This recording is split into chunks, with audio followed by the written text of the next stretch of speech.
oynaq ağrılarından çox insanlar narahat. Bax, diz ağrılarından, istənilən oynaq ağrılarından və xüsusilə də onurğa sütununda olan yırtıqdan, sinir sıxılmasından insanlarımızın olduqca böyük bir hissəsinin şikayəti var.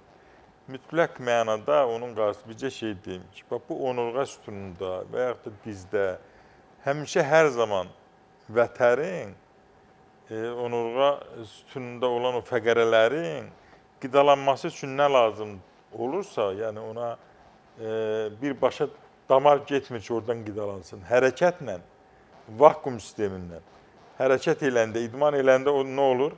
Orada artıq ora həm limfa, həm qan, yəni onu qidalandıran vasitələr gəlirlər. Ona görə də mütləq mənada idmanla məşğul olmaq, idman hərəkətləri eləmək lazımdır. Boyun hərəkətləri, oturub diz hərəkətləri, müxtəlif idman hərəkətləri var. Yəni onun haqqında da istəsəniz mən məlumat verərəm.